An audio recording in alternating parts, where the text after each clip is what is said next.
Let's take a look at simplifying expressions using laws of exponents. And let's first just refresh our memory on some of them. I'm not going to put all of them here.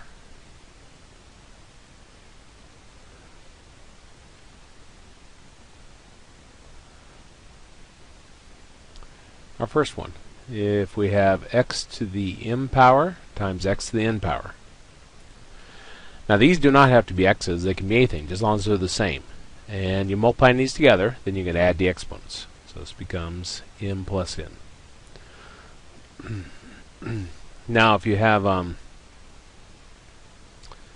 x to the m power over x to the n power,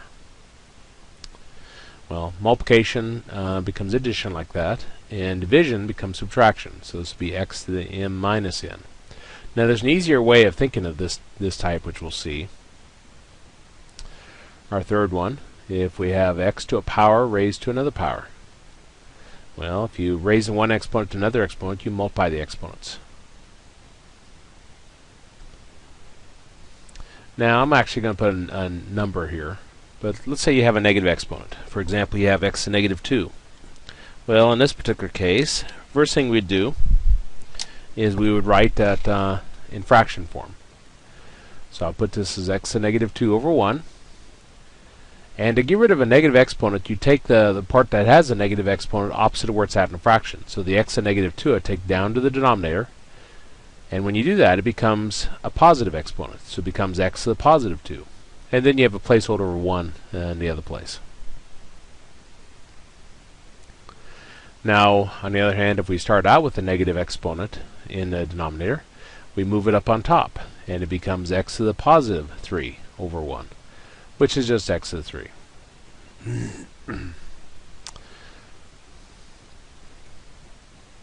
This is written different ways in different books. But let's say we have x times y inside of parentheses raised to the m power. Basically, if everything inside your parentheses is either multiplied together or divided, so you have multiplication division, and you're raising it to a power, you take everything to that power. So we take x to the m power, and we take y to the m power. And one last one. Like I say, this isn't all of them, but this will get us started. Oops, I meant to put a number there. If we have a fraction to a negative exponent, you flip the fraction, take the reciprocal of it, so the x over y becomes y over x, and the sign of the exponent becomes positive. Now this is the main properties that's going to be shown in this section. They're just going to be a little bit different because they'll involve fractions. Let's look at our first one here. Got 2 to the 1/4 times 2 to the 11/4. Now remember from our first property here, if these are the same and you multiply them together, then you can add the exponents. Since these are both 2 to a power, I can add the exponents. So this becomes 1/4 plus 11/4, which gives us 12/4. And 12/4 is 3, and 2 to the third power would give us 8.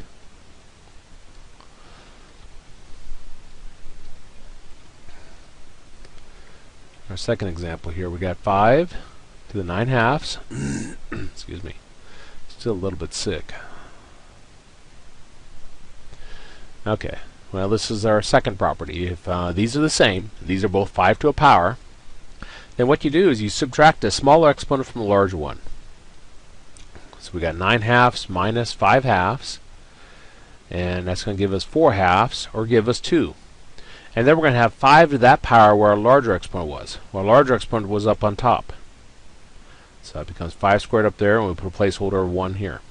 Again, if these are the same, 5 to a power over 5 to a power, or x to a power over x to a power, you subtract a smaller exponent from a larger one, like we did here, and then you have 5 to that power where your larger exponent was, which was up on top.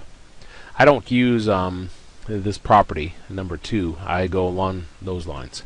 Well, 5 squared is 25, and that's our answer.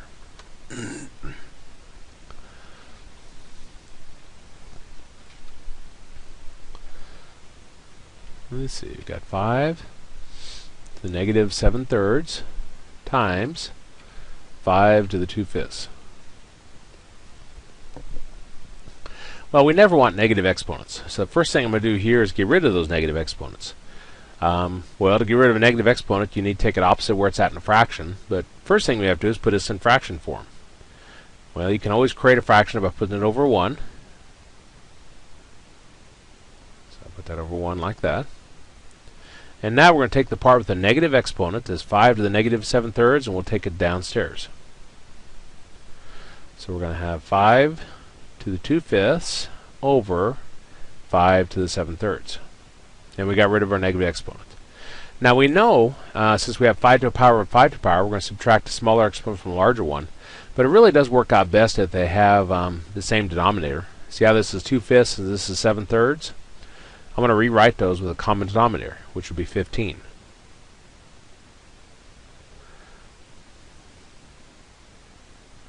Well, up on top here, we multiplied the denominator by 3, so we have to multiply the top part by 3. 2 times 3 gives us 6, so we've got 6/15. On our bottom part here, we multiplied the denominator by 5, so we have to multiply the top part by 5. So that becomes 35 over 15. Well, now it'll be easy to work with. We've got 5 to the power of 5 to the power, so I'm going to subtract a smaller exponent from a larger one. So I got 35/15 minus 6/15, which gives us 29/15. So we're going to have 5 to the 29/15 where our larger exponent was, which was down in the denominator. So we'll have 1 over 5 to the 29/15. And that's our answer.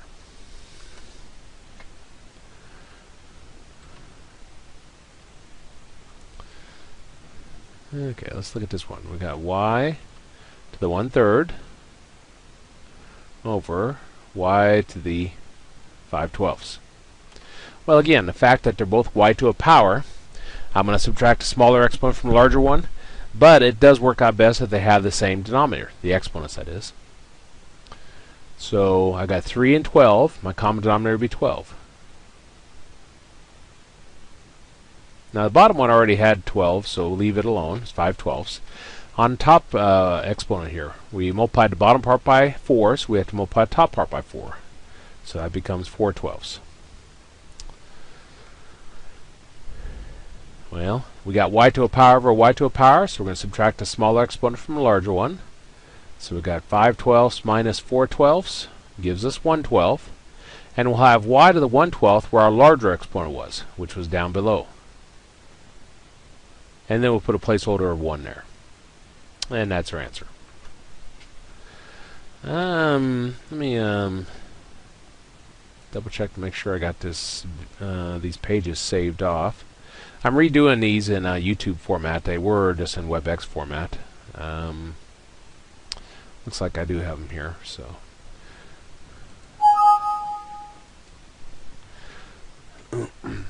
let's look at our fifth one. Got 16 to the 7/12 raised to the 6/7. Now remember before we said that if you're raising one exponent to another exponent, you multiply the exponents together. And that's what we'll do here. So we've got 16 7/12 times 6/7. Well, we can simplify this a little bit. The 7's cancel. And that's going to give us 16 to the 6/12 power. Well, 6/12 reduces. Top and bottom both divisible by 6. That gives us 16 to the 1/2. And now we can put this back into radical form and simplify it. So put a 2 here, put a 1 here. Now remember the way it works. Whatever number is up on top here in numerator goes inside as your power. Whatever number down here, your denominator, is what goes in the little slot here. That's called your index. And we know if our index is 2, that's automatically a square root. And 16, the first power is just 16. Well, square root of 16, we think 16 is 4 times 4. With square roots, we're looking for a pair of somethings. Here's a pair of 4s. So a pair of 4 is going to come out as a single 4. And that's our answer.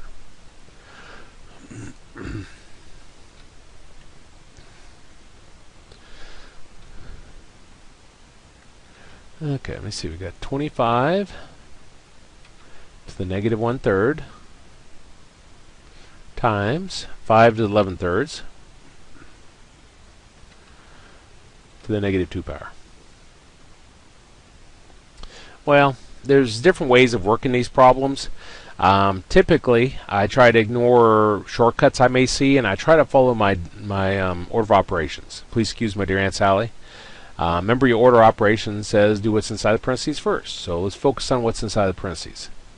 Well, inside of the parentheses, I notice I got a negative exponent. Well, I know what I need to do there. I need to get rid of that negative exponent. So I'm going to rewrite that in fraction form, put it over 1. Now we know to get rid of the negative exponent, we take the part with the negative exponent opposite of where it's at in a fraction. So the 25 to the negative 1/3, I'll take down to the denominator.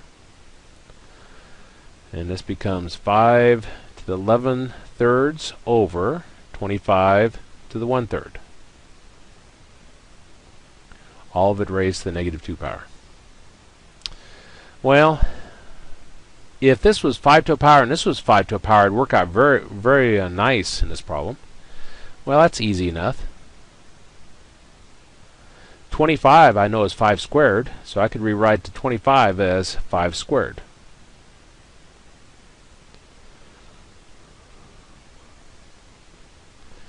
And there we go. So we got 5 to 11/3. Remember, when you're raising one exponent to another exponent, you multiply the exponents. So 2 times 1/3 gives us 2/3. So we got 5 to the 2/3. All of it raised to negative 2 power. Still doing what's inside the parentheses. That's what order operation says. We have 5 to a power over 5 to a power. So we're going to subtract a smaller exponent from a larger one. So we got 11/3 minus 2/3, which gives us 9/3, which gives us 3. Which means we're going to have 5 to the 3rd power where our larger exponent was. Our larger exponent was up on top, so we got 5 to the 3rd up there, and we got a 1 down here. Now I could go ahead and take 5 to the 3rd and rewrite it as 125. And technically that's what we would do, but I know that if we have a fraction to a negative power, you flip the fraction, take the reciprocal of it, so this becomes 1 over 5 to the 3rd, and you change the sign to that exponent to 2. Now earlier I said if everything inside your parentheses is multiplication and division, you're raising it to a power, you take everything to that power. So I'm going to take the 1 to the 2nd power, and I'll take the 5 to the 3rd to the 2nd power. Well, 1 squared is 1. And here we're raising one exponent to another exponent, so you multiply the exponents. 3 times 2 gives us 6. So we're going to have 5 to the 6. And I have no clue what that is. Where's my calculator? There it is. So 5 to the 6th power. Ooh, that's kind of huge. So this becomes 1 over 15,625. There's different ways you could have worked this problem. Again, I try to follow my order of operations so you can see that there's one set path you can always follow. Sometimes I slip and I want to use the shortcuts.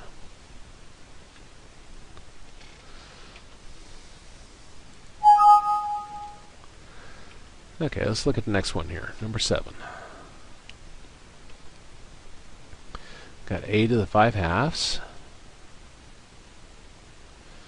b to the negative 1/3, times a to the negative 3, b to the 10/3.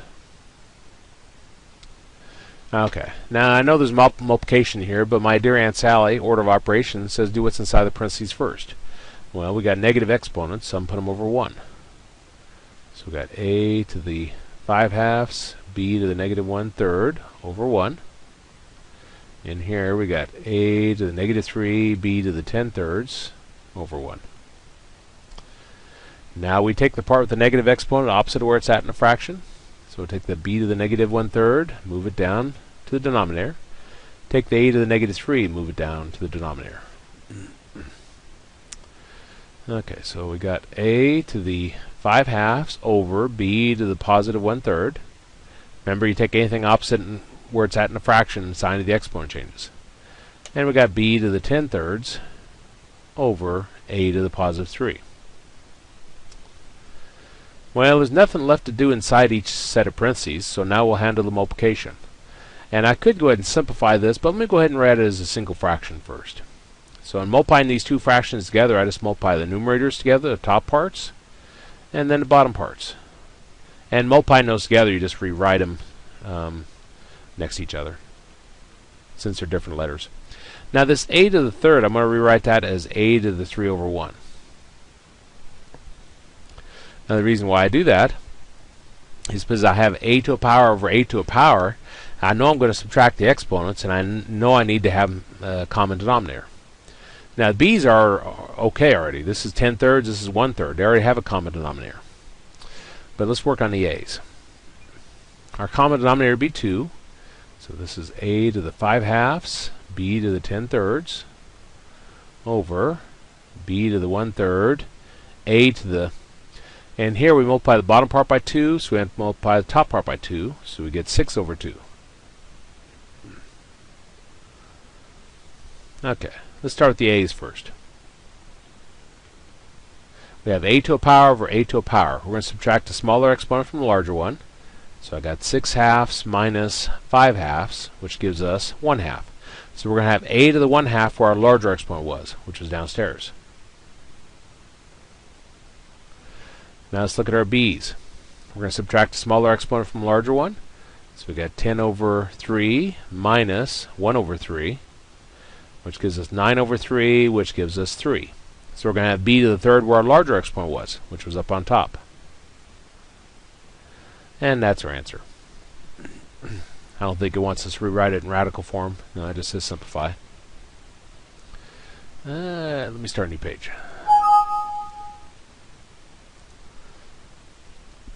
Excuse me.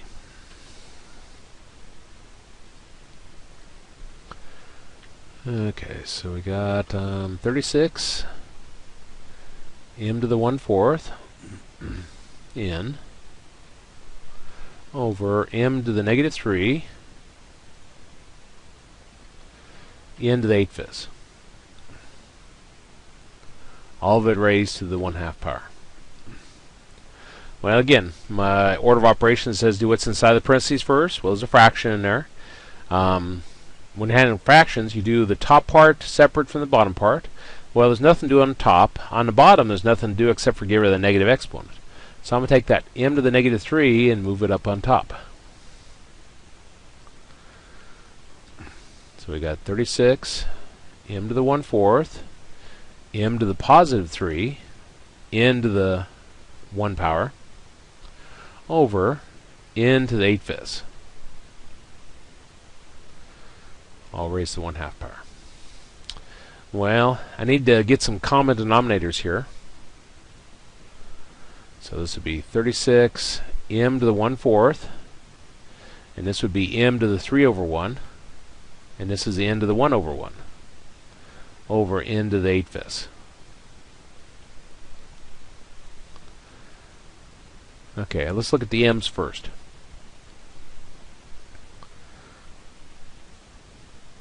Now I got 1/4 and 3 over 1, so my denominators are 4 and 1, so my common denominator would be 4. So I got m to the 1/4 and m to the 3 over 1. I multiply the bottom part by 4 to get the common denominator. I have to multiply the top part by 4. 4 times 3 is 12, so that gives me 12/4. Now the n's. I got 5 and 1. My common denominator would be 5. So on this one, I multiply the bottom part by 5, so I multiply the top part by 5. So this becomes n to the 5 over 5, and then n to the 8/5.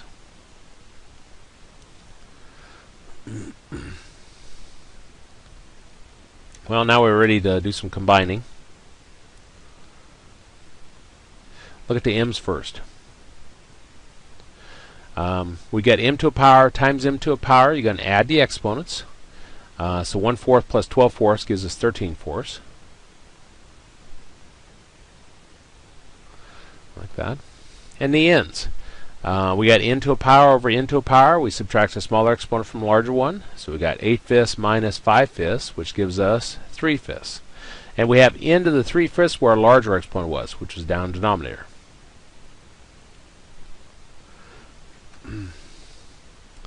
Now there's nothing left to do inside the parentheses, so I'm going to handle the exponent on the outside. Now if everything inside your parentheses is either multiplication or division, you're raising it to a power, you can take everything to that power. So we'll take 36 to the 1/2 power. We'll take the m to the 13/4 to the 1/2 power. And we'll take n to the 3/5 to the 1/2 power. Well, 36 to the 1/2 power is square root of 36. And the m to a power raised to a power. When you're raising one exponent to another exponent, you multiply them together. 13 times 1 is 13, 4 times 2 is 8. So this becomes 13/8. Down here at n, again, I'm raising one exponent to another exponent. I multiply the top parts. 3 times 1 is 3, 5 times 2 is 10. So we got 3/10. Now, square root of 36 is 6, so we can simplify that. So we got 6m to the 13/8 power over n to the 3/10 power. And that's our answer. Go ahead and save that. Let's look at our next problem.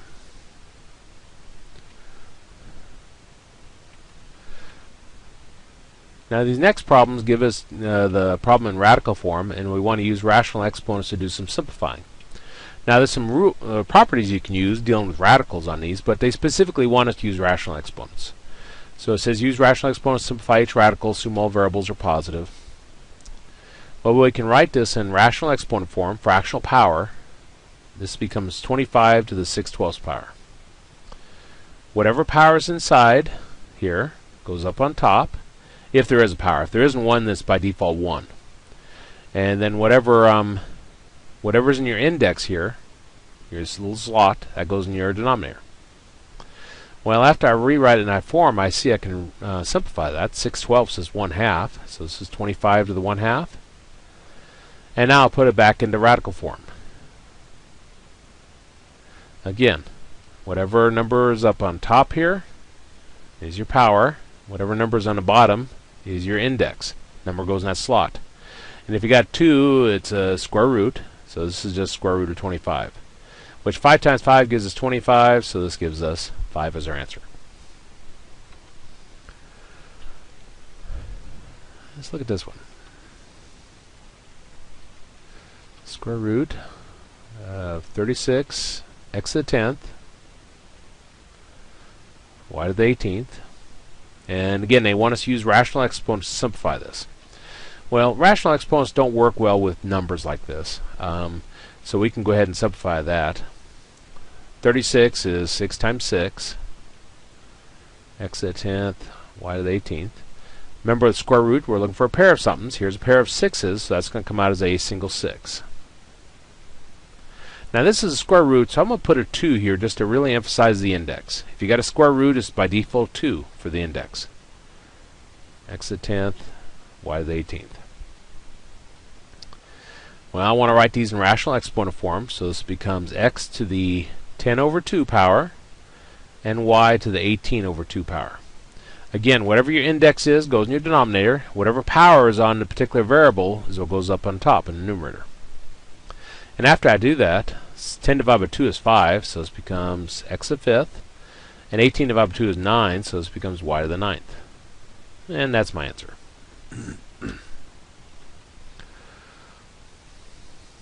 Okay, let's look at this one.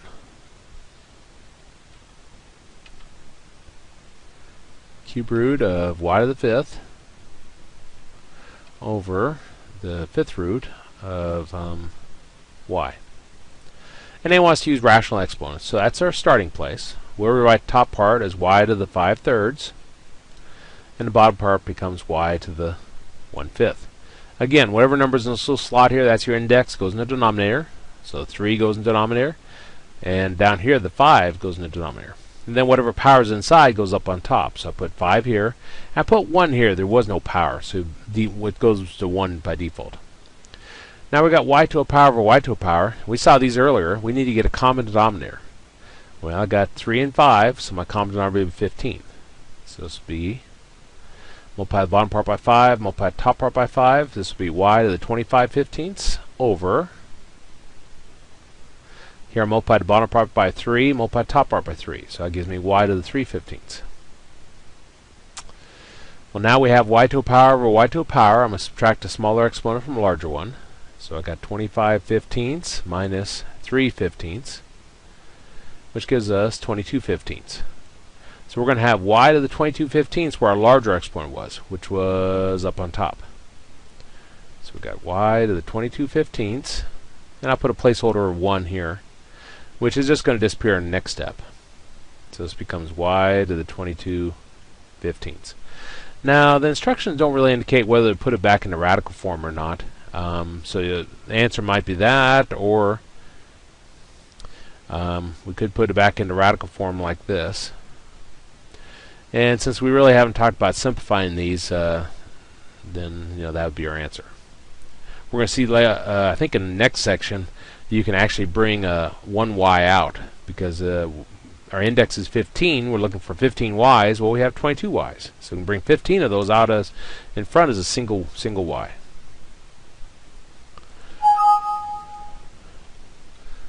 Let's look at our next one here. Look at the 5th root of the square root of x to the 5th. Well, let's first start with the inner part. So I'll leave that outer radical alone, and this becomes x to the 5/2. Again, whatever number's in the little slot right here, there is no number, so it's by default a square root, so it means you put 2 in the denominator. And then the power here goes up on top. So now we're going to have x to the 5/2, some power, which would be 1/5. Again, you can put 1 there by default if you put the power inside here, and then 5 comes from the index. We're raising one exponent to another exponent, so you multiply the exponents. So we've got x to the 5/2 times 1/5. 5's will cancel, and that leaves us x to the 1/2, which is the square root of x. And that's our answer. If they want a radical form, that is. Okay, let's look at this one. We've got the cube root of 7 times the 7th root of 49. And they want us to use rational exponents. So that tells us where to start. May not know where to go to after that, but at least we want to rewrite it in that form. So this would be 7 to the 1/3 times 49 to the 1/7. Now, we've already discussed earlier that if these are the same, then we could do something with them. If this was 7 to a power and this was 7 to a power, well, that's easy. 49 is 7 squared. So I can rewrite it that way. So we've got 7 to the 1/3 times 7 to the 2/7. Now, if we got 7 to a power times 7 to a power, we add the exponents. In order to add the exponents easily, we need to have a common denominator for the exponents. Well, I got 3 and 7. My common number would be 21. Now, my first exponent here, multiplied the bottom part by 7, so I multiply the top part by 7. So it becomes 7 over 21. My second fraction, I multiply the bottom part by 3, so I multiply the top part by 3. So that gives me 6 over 21. Well, now that they have the same denominator, I can add the exponents. 7 over 21 plus 6 over 21 gives us, what, 13 over 21? And if they want it back in the radical form, that would look like that right there. I'm not sure how they'll want their answer. The book wasn't real clear on the instructions on that.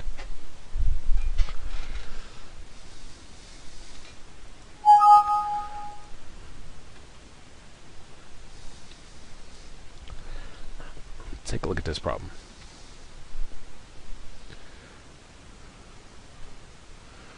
We got 5x to the 3/2 plus 2x to the 1/2 times 3x minus 5. And it tells us to factor out an x to the 1/2. Well, let's think back. Factoring. Well, our GCF here was x to the 3rd, and we factored it out. Now, when we factored it out, we had x to the 6, took 3 x's away, it leaves us 3 x's. minus 2 here. If you think about what you did here, you subtracted the exponents. 6 minus 3 gave us 3. 3 minus 3 gave us 0, so we had x is 0, so the x's disappeared. So that's what we're going to do when we factor this out. We'll subtract the exponents. So I got 5x. 3 halves minus 1 half gives us 2 halves. Plus 2, then that x to 1 half is gone, times 3x minus 5.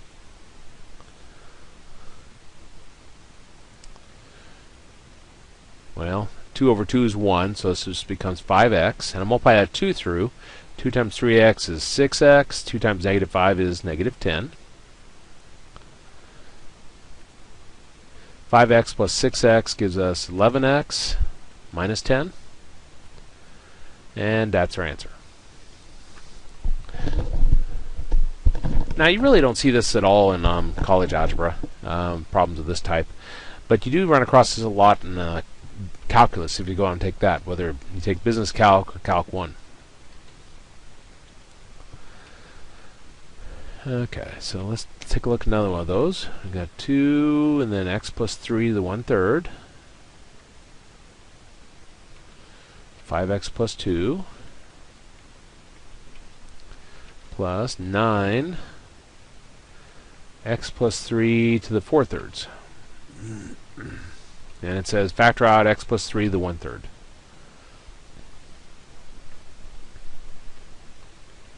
Okay, well that 2 remains. This x plus 3 to 1/3, that's completely gone. And we're also left with 5x plus 2. Plus 9. Now, we're factoring this out. Remember, you subtract the exponents. 4/3 minus 1/3 gives us 3/3. So we're going to have x plus 3 to the 3/3.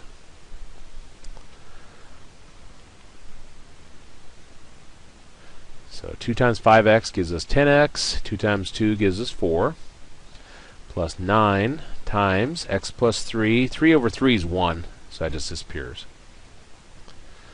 So we've got x plus 3 to the 1/3. 10x plus 4. 9 times x is 9x. 9 times 3 is 27.